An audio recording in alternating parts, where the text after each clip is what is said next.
நான் டாக்டர் செந்தில் பாபு, நரம்பியல் அறுவை சிகிச்சை நிபுணர், காவேரி மருத்துவமனை, திருநெல்வேலி. ஸோ மூளையில் கட்டி இருக்குது அப்படின்னு கண்டுபிடிக்கிறதுக்கு நம்ம இப்போது அட்வான்ஸு சிஸ்டம்ஸ் நிறையா வந்துருச்சு. சிடி, எம்ஆர்ஐ ஸ்கேன், மருந்து கொடுத்து ஸ்கேன் பண்ணுறது, ஸ்பெக்ட்ராஸ்கோப்பி போன்ற பல அட்வான்ஸ் சிஸ்டம்ஸ் வந்துருச்சு.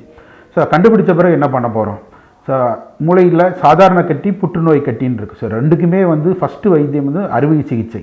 ஸோ புற்றுநோய்க்கு அறுவை சிகிச்சைக்கு பின்பு கதிர்வீச்சு, ரேடியோ தெரப்பி மற்றும் கீமோதெரப்பி கொடுக்கணும். ஸோ மூளையில் ஆப்ரேஷன் அப்படிங்கும்போது ரொம்ப கேர்ஃபுல்லாக இருக்கணும்.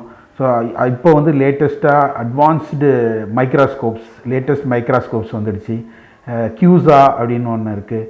இன்ட்ரா ஆப்ரேட்டிவ் நியூரோ மானிட்டரிங்னு இருக்குது. பிட்யூட்டரி சுரவியில் உள்ள கட்டியும் கபால நீரில் உள்ள கட்டியும் இப்போ எண்டாஸ்கோப் மூலமாகவே அறுவை சிகிச்சை செய்யலாம். ஸோ இந்த அட்வான்ஸ்டு சிஸ்டம்ஸ்லாம் வர்றதுனால என்ன நமக்கு அட்வான்டேஜ் அப்படின்னா, நார்மல் பிரெயின், அந்த நார்மலாக உள்ள இரத்த நாளங்கள், மூளையில் உள்ள இரத்த நாளங்கள், மூளையில் நரம்புகள் அறுவை சிகிச்சையின் போது பாதிப்புகள் மிக மிக கம்மியாக ஏற்படும். ஸோ அதனால் அறுவை சிகிச்சைக்கு பின்பு ஏற்படும் பக்க விளைவுகள் ரொம்ப ரொம்ப கம்மியாக இருக்கும். ஸோ அறுவை சிகிச்சை மட்டும் இந்த புற்றுநோய் கட்டிக்கு பத்தாது. ஸோ அறுவை சிகிச்சையோடு நிறுத்திடக்கூடாது. அதுக்கு முன்னாடி கதிர்வீச்சு, ரேடியோ தெரப்பி, கீமோதெரப்பியும் கண்டிப்பாக கொடுக்கணும். நன்றி, வணக்கம்.